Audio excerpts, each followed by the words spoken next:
Good morning, everybody, and welcome to Plan's weekly town hall. I want to start off, of course, by thanking all of the essential workers and heroes joining us today. Thank you for all you do for all of us day in and day out. Of course, I want to welcome everyone back. Hope you had a great Memorial Day weekend. And want to thank, of course, our military veterans who are joining us today for all you do and all you've done. So thank you and welcome. Thank you for coming back to our presentation today. We have a treat for you today. Of course, we're talking about insurance. Before we get into that in JGS's presentation today, just want a couple of quick reminders. What we do today is 100% surrounded by you, our participants. So the Q&A button on your screen is all for you and about you. So remember, and if we could put up our panelists real quick for me here, Nick. Joining us today, of course, from Planned, we call him JJ. We have Juan Jose Chavez here to answer any of your janitorial maintenance needs. Peter Theropoulos is here to answer any of your IT needs and concerns. We have Martin Cavalar, real estate attorney. We have Ray Venturino from City Fire, Lisa Montgomery from Cooper Pest. We have Jeff Shipman from Heartline Fitness, Ben Bosch, American Pools. Abby's with us for the first time today. Welcome, Abby from Live. Bill Harvey, CertaPro Painters. Matt Cronin from Falcon Engineering are all here to answer any of your questions throughout the presentation today. So thank you to our esteemed best of the best panelists. With that said, and our newcomer, Wayne Dow, is here today from JGS Insurance. This is a topic that you've all been waiting for. So Wayne, I'm going to turn it over to you. Thank you so much, Dino. I think that's the first time I've ever heard anybody use treat and insurance in the same sentence. So well done. And hopefully we can make it just that.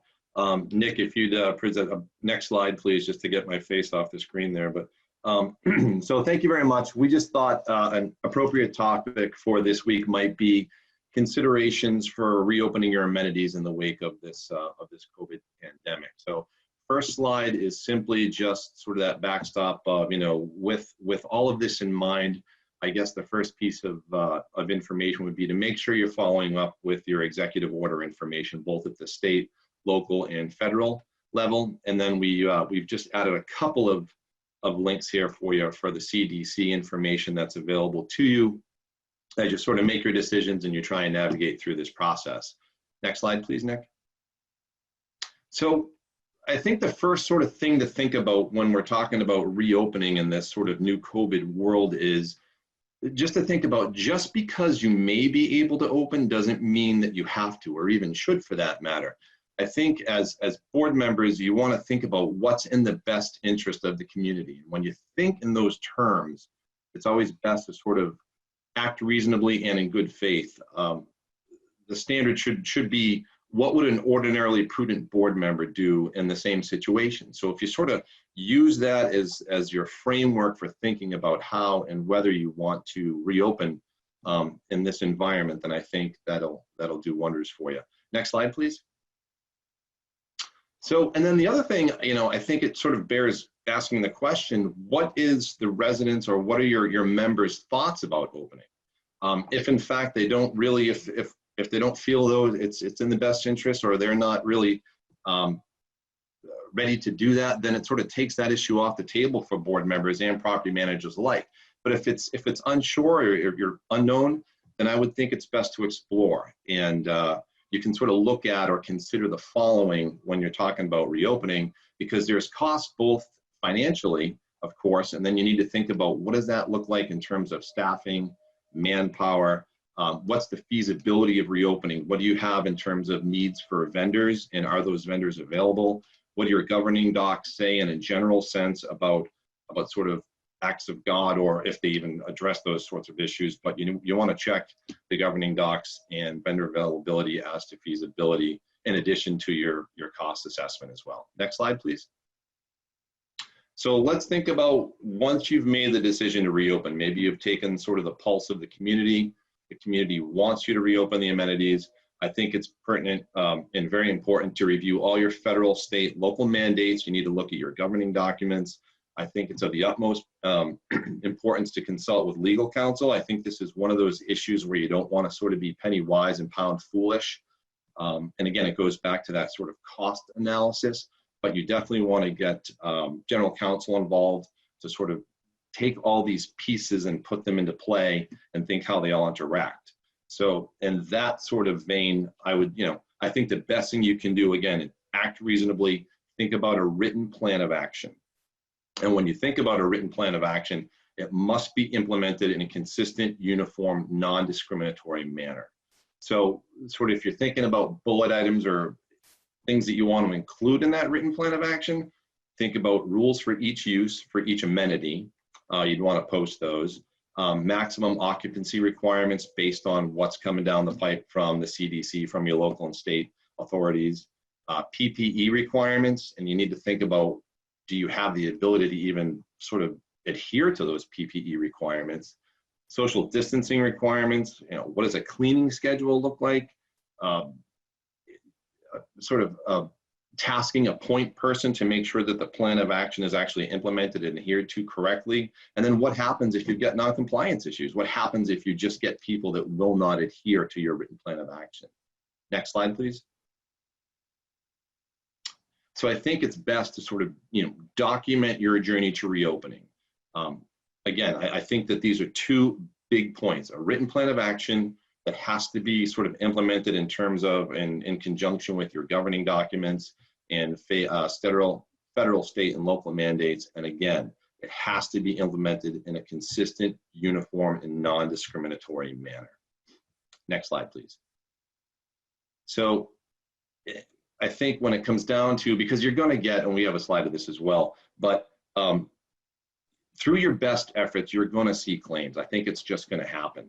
But I think, again, as long as you act reasonably and in good faith, think about what that ordinary, prudent board person would do in that manner, and then you document those responses and adhere to a written plan, I think that's going to be your best defense to the claims that are going to arise because of this situation. Next slide, please.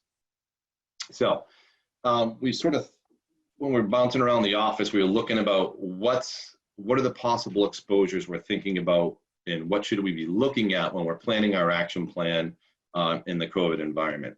I think it's going to be reopening resulted in COVID cases or the spread of COVID cases. Reopening resulted in unanticipated financial costs, discrimination or harassment in the implementation of the action plan with respect to reopening. You need to think about employee considerations. Do you have employees that you furloughed or terminated or laid off? And what happens, or how do we bring those folks back, or if we even bring those folks back? There's going to be failure to reinstate, rehire sorts of issues. You need to think too about your vendors and what, if any, the existing contracts you may have with your vendors, does that cover sort of what's happening now and the additional services that might be required to get these amenities open? So you need to think about, well, if we need to enter into new contracts with additional vendors, what about existing contracts with vendors? And then there's the all-encompassing breach of fiduciary duty issues that accompany D&O. That's sort of one of the big overarching issues. And you can sort of think of breach of fiduciary duty in any respect, whether it be the governing documents, how you're administering the action plan, etc. We can touch upon a little bit about that in the upcoming slides. Nick, please, if you would. So a quick note with respect to vendors. Although the best practice is to procure, obviously, certificates of insurance and mandate additional insured status when possible, I wouldn't rely on vendor indemnification to insulate you folks from liability. I just don't think, or excuse me, I do think that in this environment, I think that the vendors that you're using are going to be limited in their ability to provide coverage, because I think that the insurance that they're procuring is going to be limited in a lot of sense and actually restricted in coverage. This is sort of a whole new world we're playing in here, and I think the boundaries have yet to be determined. So again, think in terms of sort of insulating yourself as best you can and not relying on other avenues for indemnification or defense in the event a claim is triggered. Nick, please. So let's talk a little bit about the insurance industry stance. I want to just touch upon D&O liability. general liability, and property. Next slide. So in terms of D&O, what is generally considered under D&O is pretty broad. It's any wrongful act, and a wrongful act is any action or inaction, any act or failure to act. And the claim trigger is generally any written demand for monetary or non-monetary relief. You've got some policies out there that mandate that suit be filed before coverage is triggered, but again, it's a pretty broad trigger, and it's a pretty broad definition of wrongful act that can get you into trouble. So think about that. D&O is going to be the one that probably everyone sort of goes to first. Excuse me, next slide, Nick. And in that vein, we need to think about the exclusions that are inherent in that coverage. Probably the most prevalent is going to be bodily injury and property damage. D&O has a pretty absolute bodily injury and property damage exclusion. There's going to be considerations for intentional conduct. Under D&O, a carrier will defend you for actions you take intentionally until such time as a court renders you having actually, being found to have committed that intentional conduct, and then that defense coverage cuts off. There's also the failure to adequately insure or maintain insurance exclusion, and you've got a pollution, mold, and fungus exclusion under D&O as well. Next slide, please. Under general liability, the definition of what's generally covered is bodily injury and property damage that's caused by an occurrence, but an occurrence is a specific time and date for which that occurrence takes place. And I think it's going to be very hard to envision being able to lock down the exact date and time that you contracted COVID-19 with respect to general liability. So I think there's going to be some disclaiming of coverage on those grounds from the general liability standpoint. Next slide, Nick. Plus, after Ebola and SARS, we're seeing additional exclusions for virus based on GL as well, in addition to the pollution and sort of negligence and employee injuries that we're seeing. So, and we have yet to see what's going to come from this COVID environment, but we're expecting to see additional exclusions at renewal as this sort of plays itself out as well. Next slide. And on the property sense, I don't think there's going to be coverage for property.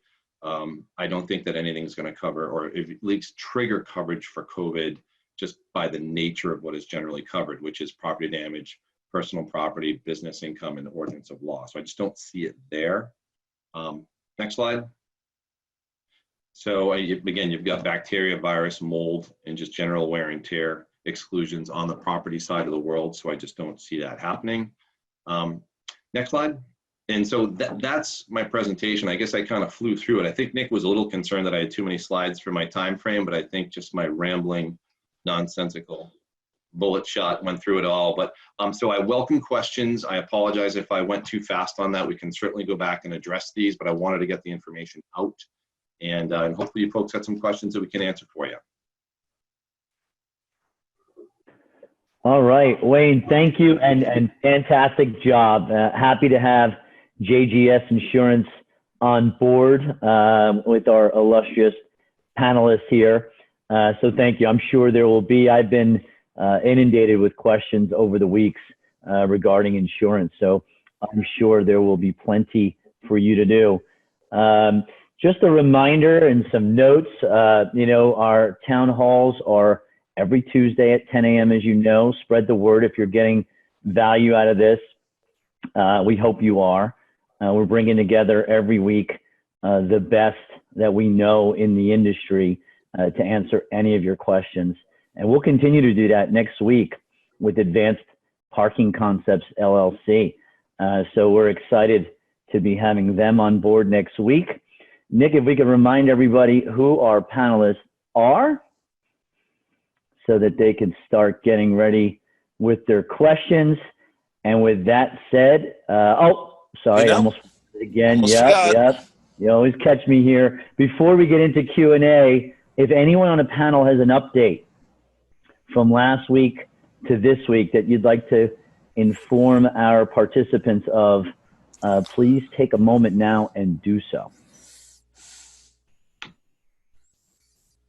Okay. Just The American Red Cross in the last few days put out some guidance on lifeguarding programs. They really hadn't put anything so much specifically around lifeguards and lifeguard training. We anticipated a lot of it, but it's a great summary. And, wherever we see things that we hadn't incorporated into our training program, we're working those in. Excellent, Ben. Thank you.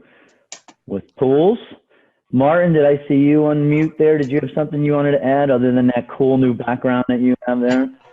Yeah, I've got it in multiple colors too. I got to try gray and white still, see what works out best. I think my hair is kind of blending into the black here a little too much, Nice. but that's okay for now. I know just briefly last week, some of the people may not have been on the call, but obviously New Jersey put out the executive order about tennis courts. And I think you're going to start to see similar orders coming out on other facilities in the next couple of weeks. You might see one on pools soon. You might see one on fitness centers. You could see one that addresses multiple different areas. But important to remember that the order puts a lot of responsibility on the operator of the facility, right? And when it's in a community association or in an apartment complex, that's going to be the association or the building property owner. And it puts a lot of obligations on you to do certain things. Putting aside the insurance coverage issues, the cost of all of this, you're going to have to do things like require reservations, you have to limit the amount of people in accordance with the order. You have to provide the sanitation materials. There's a number of other things, and if you go on our website, you'll see sort of what we outlined out there. But the point I'm trying to make is, over the next couple of weeks, as these orders come out, you need to work with your professionals to determine, is this right for you? And if it is right for you, how are you going to go about executing these plans? It's clear that, the governor even put something in place recently that allows gatherings of 25 or more. But again, if you just read the headline, you would think, okay, I can have 25 people over. That's not what the order says. It's got a significant level of detail. So just make sure when these orders come out, you're reading them in full and you're not relying on a news report of it or a summary of it. I think you want to go to the content itself, and then obviously consult with all of your professionals. And I'm happy to answer any questions anyone has today on that or other topics. Thank you very much, Martin. Appreciate the update. I'm sure with the insurance topic today, you will be needed, my friend. So thank you for being here. Anybody else? Any other panelists have any updates from last week? Okay. I'm going to turn it over to the Master of Ceremonies. Nick, please. Okay, Dino, thank you. Can you hear me? We got you, my friend. All right. Let's see. The first question. What happened there? First question. Actually, I'll take the first question. There's a question. Will the copy of the JGS presentation be available to share with my board? And yes. So we record every one of these webinars. We put them on our website, which is plancompanies.com/COVID-19. And we're also setting up a resource section where we'll have the presentation and other documents that some of the other panelists have asked us to put up. Okay, remember everybody, if you look at your Zoom controls, there's a Q&A button there. That's where you can ask your questions. And our first question is for Wayne with JGS. How would you suggest we determine the opinion of residents with respect to reopening? All right, I would suggest, I think in survey is probably the best way to do it. And I'll kind of kick this over to Martin as well. I think that informal survey would be the best way to do it. I think if you're thinking about like trying to have a vote about it, I think you're opening yourself up to a Pandora's box of other issues with respect to that. And Martin, jump in here if you feel. Yeah, absolutely. So when it comes to that, you can survey the residents to get a feel of their opinion, but that should no way be your sole decision-making process. The ultimate decision has to be made by the board, and you can't rely on the fact that the residents wanted you to open something as the reason that you opened it. And at the end of the day, you still have to comply with all of the governor's orders when you do open that facility. The analogy I give all the time is a roof that needs to be repaired, right? If you had a high-rise condominium and you went and polled all the owners about spending $1 million to repair the roof, anyone who doesn't live on the top floor would probably say no. The board can't push their fiduciary obligation to make the roof repairs off on the rest of the owners and try to insulate liability that way. Actually, what winds up happening is the obligation is on you to make the decision. So it's that, you've now breached your fiduciary duty to the association. So yeah, can you poll the community to get a sense of how they feel? Yeah, I think it's important to know what your community's thinking. What are their concerns? Let them comment, let them ask questions, but understand that you have to make the final decision. All right, thanks, Martin. Another question for Wayne. Should property managers start looking for any new endorsements for service providers' liability for their workers entering on their properties? Sorry.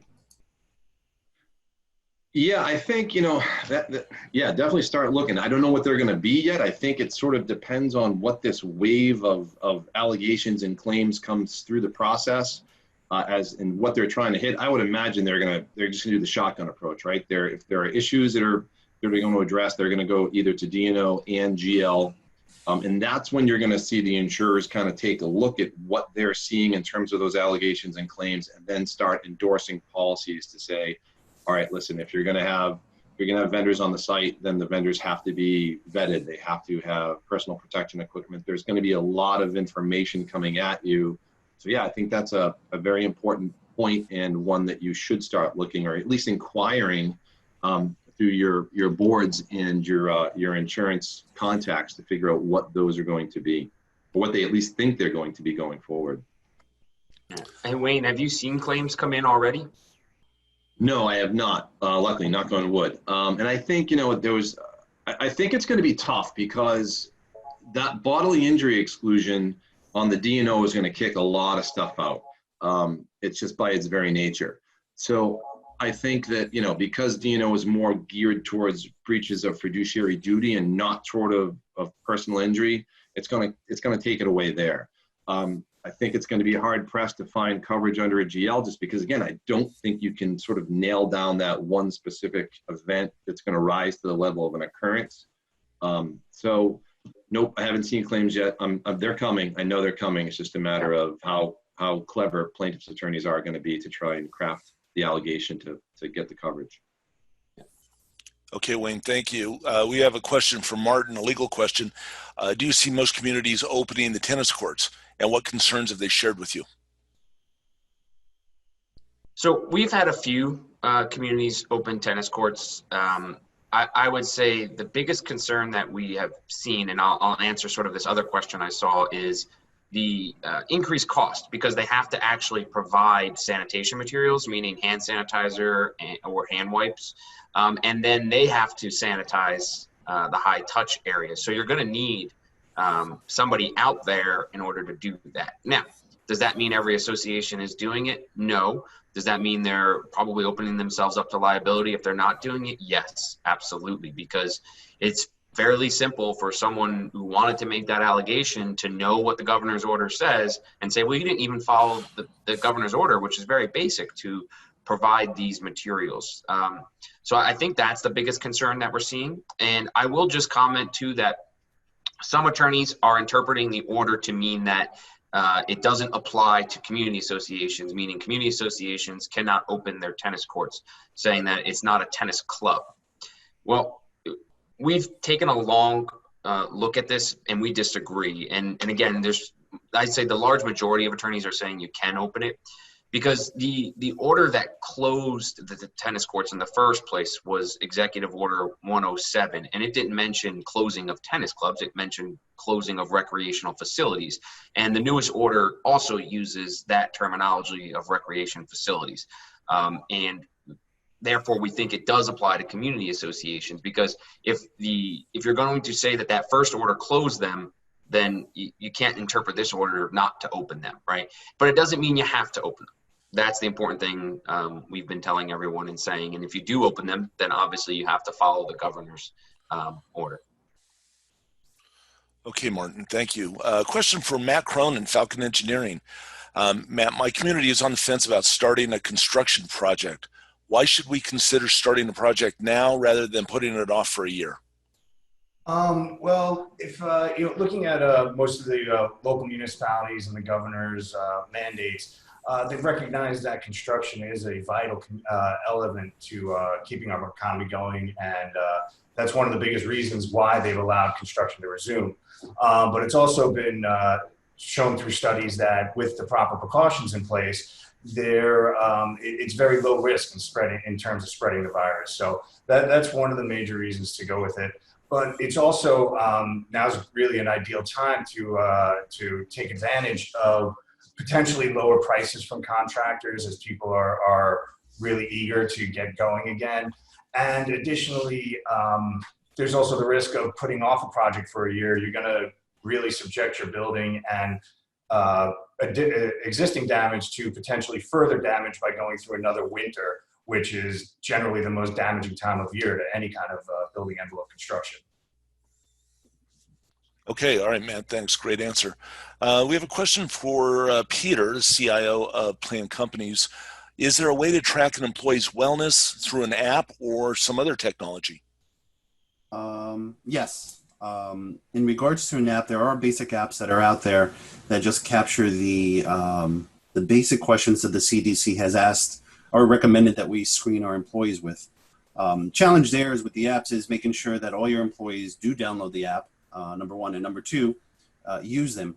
The other part of that is when do they use them? Do they use them every time they clock in, for a shift, afterwards, during a break, and so on and so forth? So even though there's apps that are out there, they don't, in the long run, they don't really make sense to use.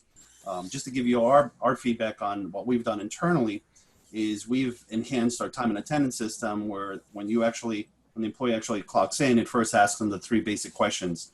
Do you have any of these symptoms? Have you been in contact with anybody that's had COVID-19? And have you traveled? So if they say no to all those, we let them clock in. If not, we tell them not to clock in, and it automatically sends a message to their operations manager. And for those places that we don't have that capability of time and attendance, we do the inspections at those points that we come on site, and we check them at that point to do it. So to answer your original question is yes, there are apps up there, but in the long run, they probably will not work 100% for you, especially with managing the data. Okay. All right, Peter, thank you. Question for Dino. Dino, can Plan provide a pool gate monitor who may also be responsible for cleaning the restroom? Thank you, Nick. And the answer is yes. In fact, we can. Last week it was Wendy who talked about creativity coming out of COVID-19 with how staff is being allocated and what you're going to be doing with building staff. Some of the things that I've talked about throughout the weeks together is you may want to consider having additional staff either delivering packages, we call them package porters. You may want to, people are going to be hybriding staff. So having someone who's a skilled in janitorial, monitoring who's coming in and using the pool and having other duties around the pool is an absolute thing that we can help with. In addition to, somebody's hybrid security, we talked about the amenities are being closed now.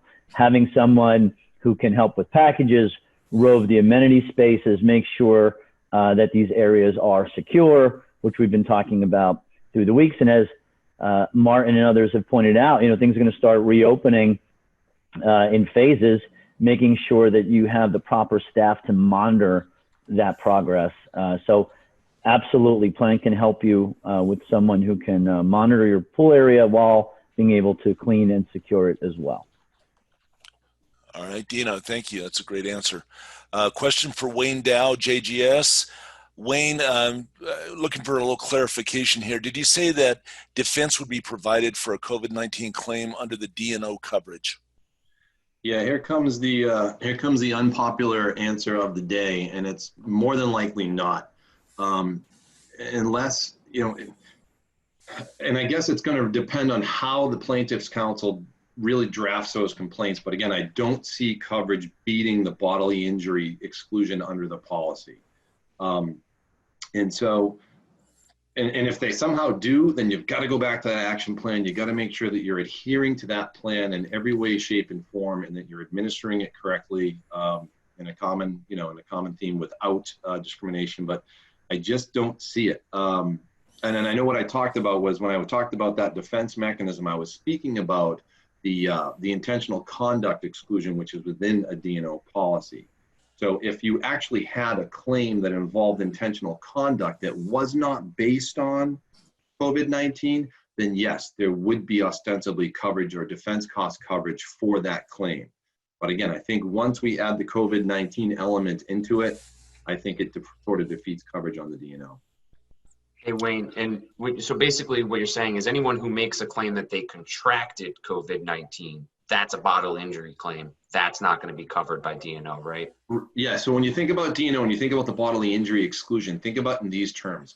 But for COVID-19, would that claim have occurred? If the answer is that it would not have occurred, then coverage. If you're saying that, but if it was because of COVID-19, then that claim is excluded. And then on the flip side of that, if a community association decided either to open facilities or not open facilities, and someone wanted to challenge that and sued the association, but didn't allege any type of bodily injury, just said you shouldn't have opened it or you must open it, is that the type of claim that would be covered under a D&O policy? So theoretically, that's a breach of fiduciary duty, right? They're saying it's, well, listen, not for nothing, but you just shouldn't have opened the tennis courts in the wake of COVID-19. That's going to be an interesting sort of a view of how the insurers look at that, because they could again say, well, but for COVID-19, there would have been no issue with opening the tennis courts because it's mandated in your governing documents that they're to be open by June 1st. So they could say no coverage there. I think it's going to be really interesting to see how the courts interpret this, to see if they actually sort of open up and force insurers to sort of accept these claims. Yeah, and there's to be clear too, there's two levels of coverage, right? You have the defense cost, and then you have the cost for the underlying claim, meaning that the alleged damage. Might you see coverage for the defense cost in that situation where someone just sues and says you shouldn't have opened or you must open? Yeah, well, the duty to defend is greater than the duty to indemnify. So what you may see is insurance carriers going out there and saying they'll issue what they call a reservation of rights letter and saying, okay, well, we see the facts of this claim. We think that this exclusion may apply. However, we're not sure. So we're going to offer defense until such time as we can make the determination of whether that exclusion or some other aspect of the claims process takes over to sort of stop coverage at that point. But if there's some type of bodily injury, they're probably just going to say, we're not even providing you defense. That's correct. Or property damage for that as well.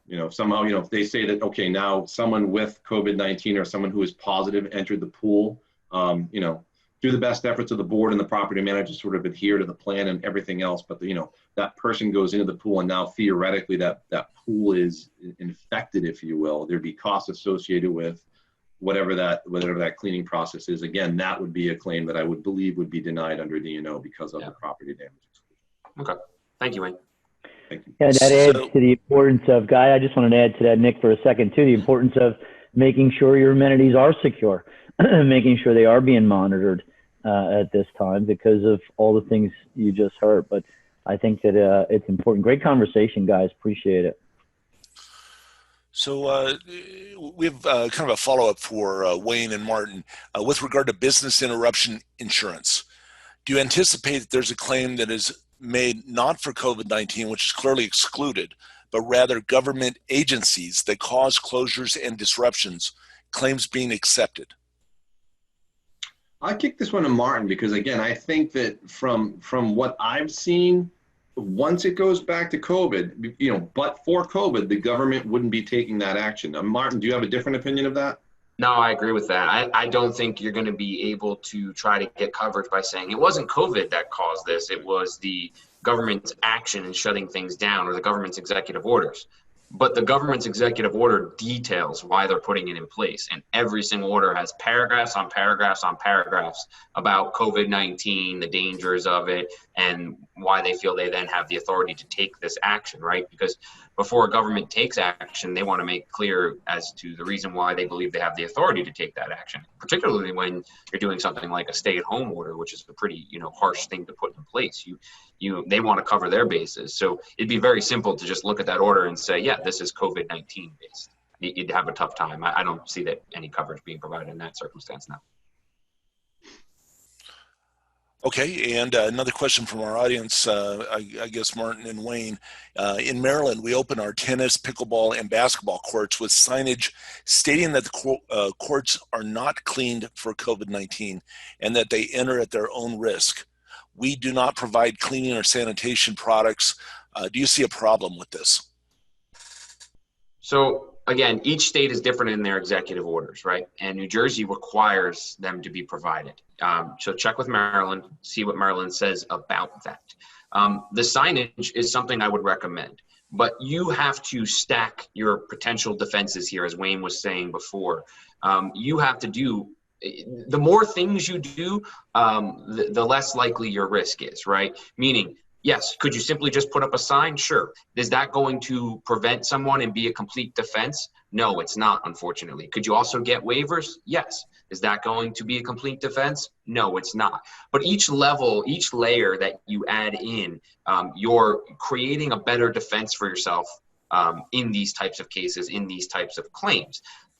It doesn't mean you won't have some defense costs, though, still to defend that claim if your D&O carrier didn't provide you with the defense of that claim. And I know I saw a question, what could the cost be?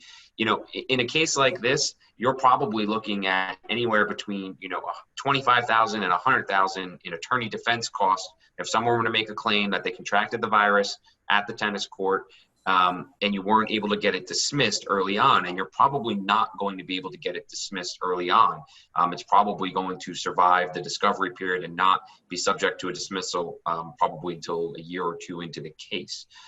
That doesn't mean you don't open these facilities necessarily, right? It just means you have to understand all of the facts and the risks and the potential costs here, and what can you do to best protect yourself when you do come and want to open these facilities. That's really what this is about.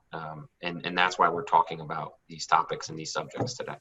Yeah, Martin, I think that's a great point. Just to sort of try and piggyback upon that, the signage is a great start, but when we think about, when we talk about putting together a plan and looking at what could potentially come from that, right? So the person approaches a tennis court and looks at that sign and says, okay, I get it. Why didn't they do any prep, or why didn't they do any pre-cleaning? I'm not to suggest that that's right or wrong, right? But that's in the mind of the people or the resident that's approaching that signage. And that's one of the things that could lead to liability. So again, think about it. And it's tough to think about all things, of course, but just try and work in, or just the rational reasonableness of what are we trying to do here and what can we anticipate from our residents in terms of what their concerns are. Okay, great, fantastic. We've got a question for Ben Bosch of American Pools. Ben, are any states allowing community swimming pools to open? Yeah, we're hearing more and more restrictions being lifted. I'm primarily following the markets that we're in, so this may not be totally exhaustive. Florida, Texas, Georgia, Delaware, Arizona, North Carolina, on a limited basis, Virginia, and then we're getting some indications from PA, New Jersey, and Connecticut that we're closing in on that permissibility. I just do want to also manage expectations that once the state and the local health authority are in agreement that you can open with whatever additional precautions that are going to need to be made, there is some ramp up period. So it's not a simultaneous event. There's the point of permissibility. Then you have to take that guidance and you have to do something with it. And because it's a little different in every state, there's no blanket solution. So we have to take that information and then make the decision with the client. Are they going to open? And then who's going to do what in terms of knocking out all those additional requirements. So at the point that you do open, you have all all your bases covered, if not, some additional bases as well. Okay, Ben, thank you. So thank you everybody for all your questions. Remember, there's a Q&A button so you can ask a question of our expert panel here. The next question is for Abby Newman of Live Unlimited. Abby, what type of programming does Live foresee continuing in the near future, given the success of its current virtual platform?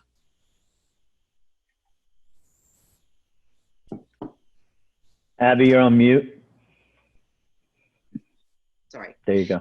Liv was already in the process of developing a library of fitness content to create an on-demand product for our residents.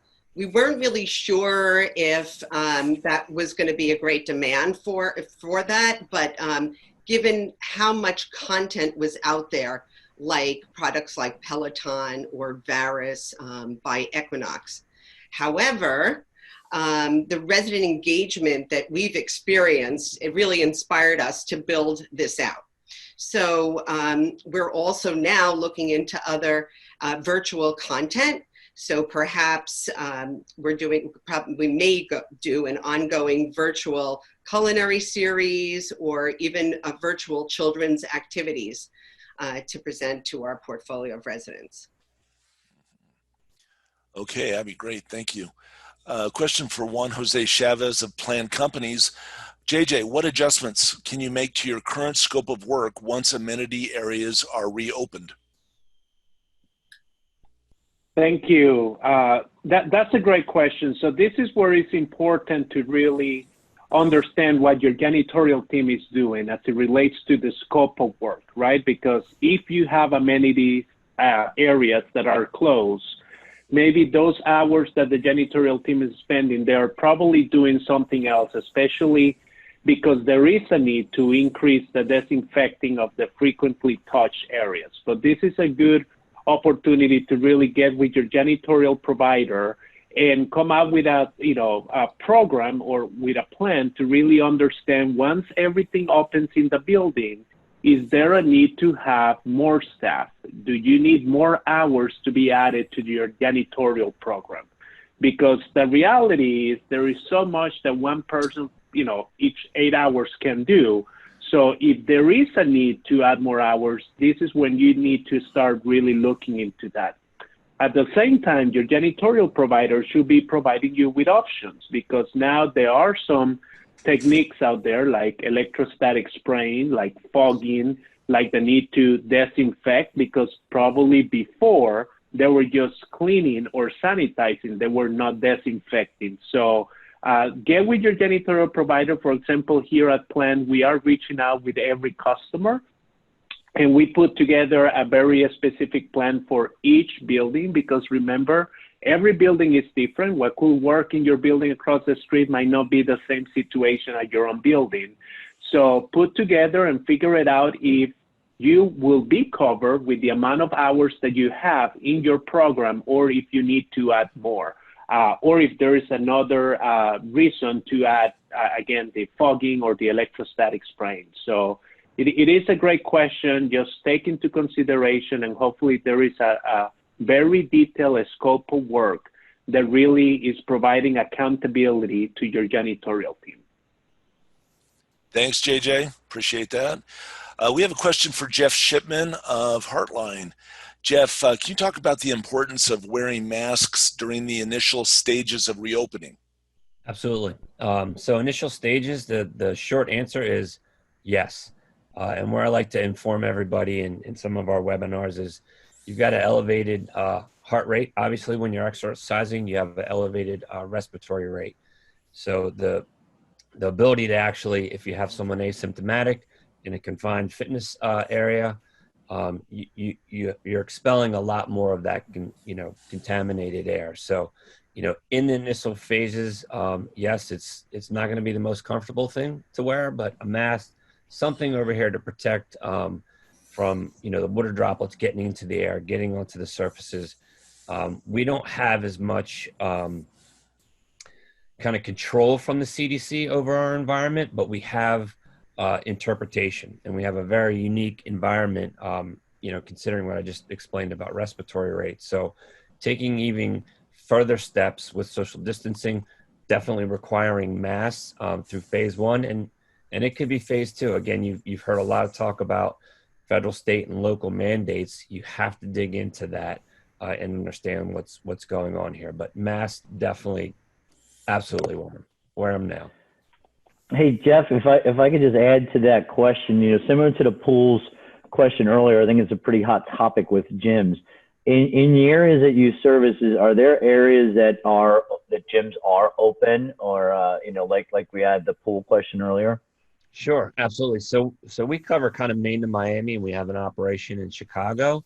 So things are opening up in Atlanta, things are opening up in Florida. Again, we still see some people choosing not to open just yet. So it's not, the floodgates haven't opened, but we've been ongoing with service and preparing people to get open.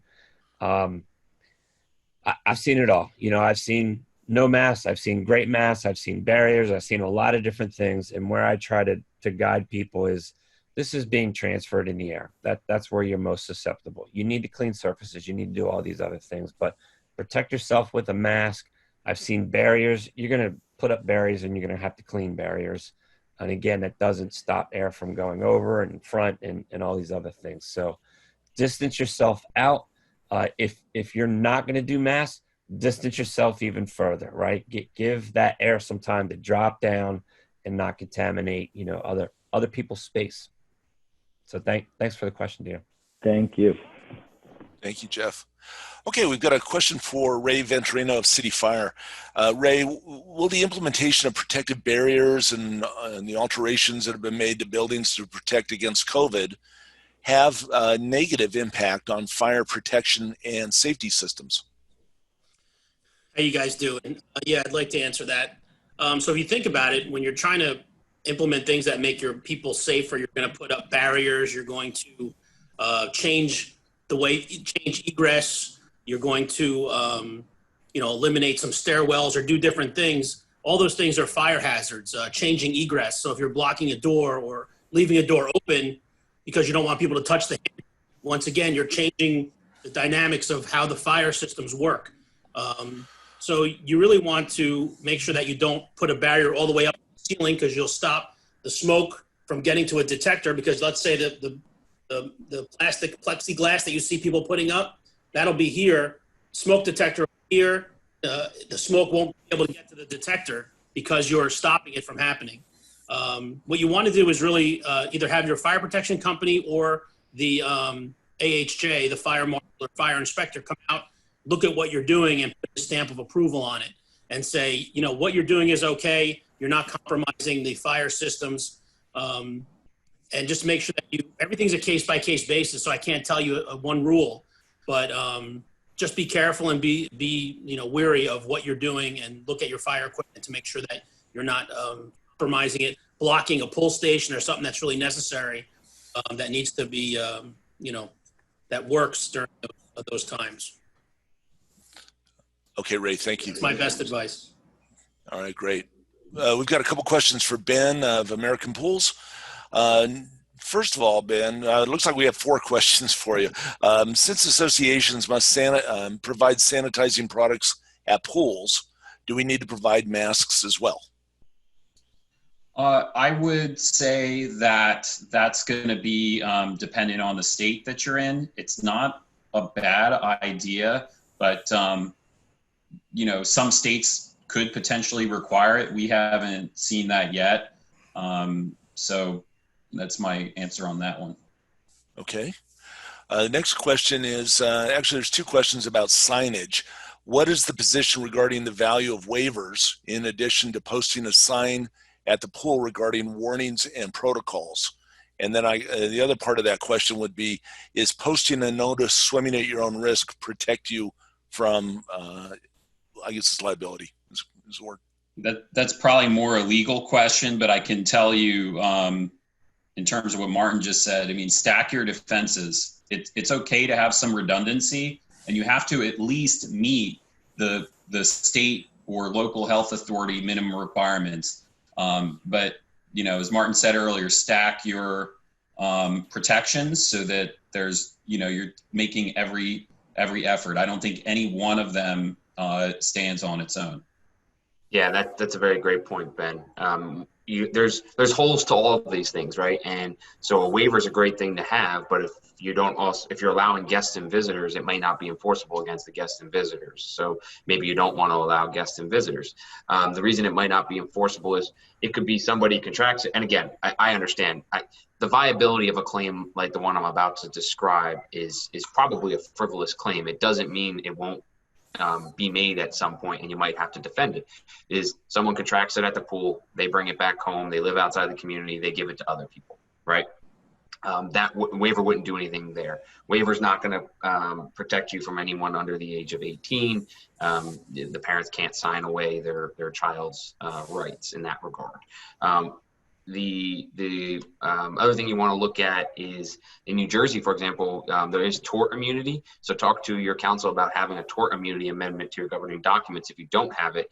And what that provides is that residents, owners, it doesn't apply to residents, only to the deeded owner and their spouse, cannot bring a bodily injury claim against the association. That could be another avenue, another layer. So start to stack all of these things, as Ben said. If you get to a point where you're allowed to reopen your pool and you make the decision that you want to, one thing alone is certainly not enough. Okay, thank you. And follow up for Ben. Ben, I don't know if this is maybe kind of a best practice question. Is furniture being placed and disinfected? Or are residents bringing their own in order to limit liability and the disinfecting work? Yeah, that's on a case-by-case basis. And so some associations or some properties and, where we're starting to get open in Delaware, there's no furniture at the pool. You come, you use the pool, you don't hang out, you leave. That is certainly the most cost-effective way, because if you don't have every element of common shared items inside the pool area, the association or the complex owner owns now and becomes responsible for its upkeep. For some communities, they if they go with a planned solution, they want to have someone that is taking care of the furniture in the bathrooms on a schedule, then they could have the furniture out and I think do it in a relatively safe way. So it really is on a case-by-case basis, but you really do have to have a comprehensive plan that covers all your bases and meets the local health authority requirements. So follow-up question, Ben, is can an association choose to keep the restrooms closed in the pool area in order to simplify the maintenance and sanitizing requirements? I would think that in most states, the answer is going to be no. You don't want to trade one problem for another problem. There are still, when you don't have a bathroom accessible at the pool, sometimes the pool becomes the bathroom, which is, the thinking behind making sure that you have these facilities available. So I think for the most part, they're going to come hand in hand. They're both going to have to be present. There's no way to get the bathrooms perfect, okay? But the point is, if you can have a program to take care of it on a regular basis, and you're meeting the requirement or exceeding the requirement, and then you're communicating what you're doing to the people in the community, and you're saying, hey, this is our plan for taking care of the amenity and the restroom area, they can make an informed decision of how they're going to use the pool or not use the pool. Great, Ben. Thank you. We've got a legal question for Martin Cabellar. And Martin, you might have to help me with this question a little bit. Would not layered defenses discourage plaintiff attorneys who work on contingencies file suit? Yeah, I don't think layered defenses alone is going to discourage a party from filing suit. If somebody wants to bring a suit like this, they're going to bring a suit like this. I was saying before, my own personal opinion about this is probably that of the large majority of these types of claims are frivolous. That doesn't mean, like I said, that they won't survive an initial motion to dismiss and create some cost for you. Frankly, I don't know that a lot of plaintiffs' attorneys out there are going to take cases like these on a contingency. Cases like these against associations, it tends to be, the person who's got an attorney in the family, they know somebody and they want to pursue something against an association, because generally an association is, it's a deeper pocket than another resident. But yeah, generally you're going after insurance coverage if you're suing an association, right? And here, most attorneys are going to understand there's probably not insurance coverage. So the goal may be to try to leverage a quick settlement, understanding that the association is going to have to pay defense costs, right? And they're going to be put in a position where they say, well, we know we're not responsible for this, or do we want to pay this person $10,000 or $15,000 to go away instead of paying our attorney $25,000 or $30,000, whatever it may be? Decisions like that are going to be made. Frankly, I really hope that you don't see a lot of these occurrences, these filings of suits, because I do think they are, for the most part, frivolous. But you need to layer your defenses, and you need to follow the governor's orders so that you can, hopefully get a case like this. And understand, you're probably not going to see a lot of them, and your community could do all these things and never get sued, and great. But if it's 1 out of 100 or 1 out of 1,000, you don't want to be that one, right? So layer your defenses and understand, and when you open these things, maybe start to plan for having some money set aside in case something like this should happen. So that you can defend against it. Hopefully, the states put in some type of immunity for businesses and community associations alike to these types of claims, because I think everyone that's here, based on the questions being asked, I can see that people feel like these claims don't carry a whole lot of water, and they would be frivolous and they're unfair. So hopefully there's a government solution, but for the time being, just know the risks and make sure you're doing everything you can. Okay, Martin, thank you. We've got an audience question for maybe Wayne, possibly Martin. How about a damage claim when an owner is not allowed to have a tenant move in due to COVID restrictions in place by the board? Would a claim for damages be covered? I think that on a D&O side, no. I think that, again, if you're basically saying that the board breached their fiduciary duty by not allowing folks to move in, and as such, I was not allowed to rent my unit and gain income, I would suggest to you that would be excluded under the bodily injury and property damage exclusion. Whether or not that would fall under GL, I don't see it. But Martin, I don't know if you've got a different perspective on that one.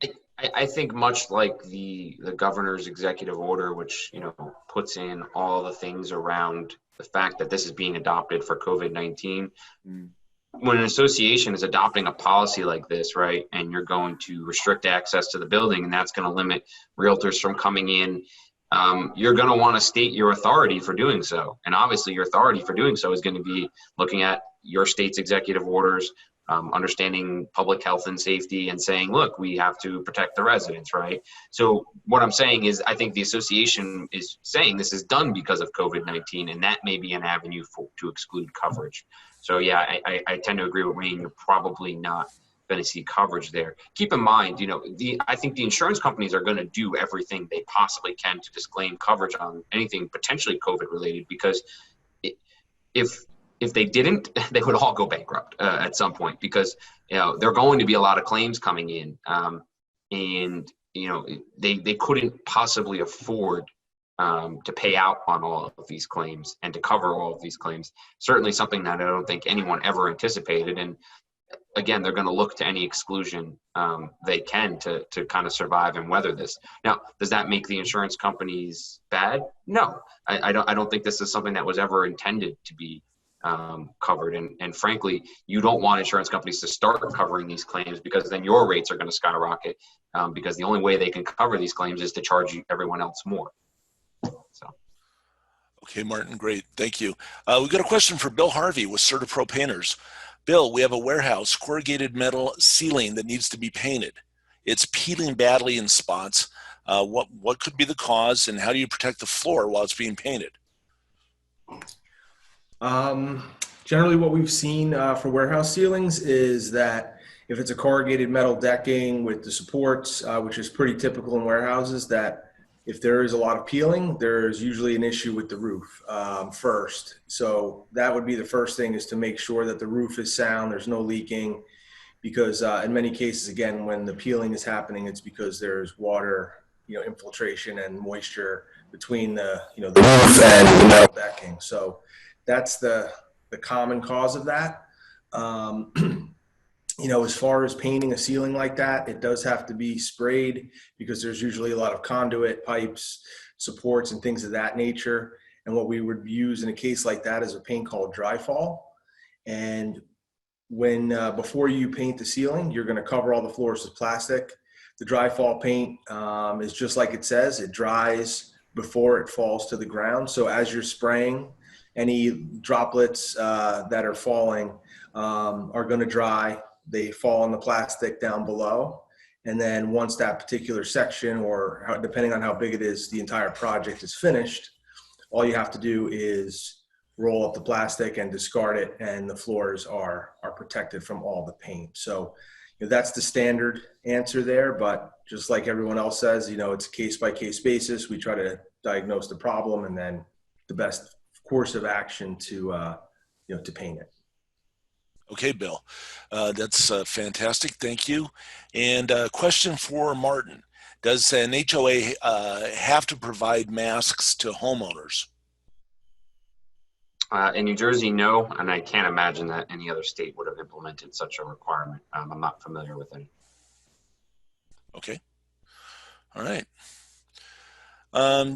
Dino, did you want to do one more? We're past our hour. Yep. Try to keep us honest to the hour here. And thanks again. I knew this would be a good one. So as promised, the panel once again delivered. So thank you, panelists. Thank you, JGS, for an incredible presentation today. Of course, we will continue to have them on our panel going forward. So lucky there. Love the conversations, especially with Martin there today. So thank you, guys. Remember, advanced parking concepts next week. They are going to be great. So looking forward to that. So every Tuesday at 10, please give us your feedback on how we're doing here. We'll keep this going. We'll keep adding on to our best of the best panel that you see. These folks are the best we can find in the industries that they service. So panelists, thanks again. Remember, we record these and we post them on our website. So Plan Company's COVID-19 page. If you think others can benefit from this, please bring them along. But if they can't make the time, they can always watch it by going to our website and clicking on. This is our 10th already, believe it or not. Fantastic job, everybody. So thanks again, panelists. This is where we fade away. So thank you, guys. Incredible job today. We are going to, Nick, can you key up some of my favorite music while we leave this screen up, where people can take notes, how they can get some information? Reading my mind, Dino. Fantastic. Thank you, everyone. Stay safe. Have an incredible week. And we'll see you next Tuesday at 10 o'clock. Thank you. Thank you.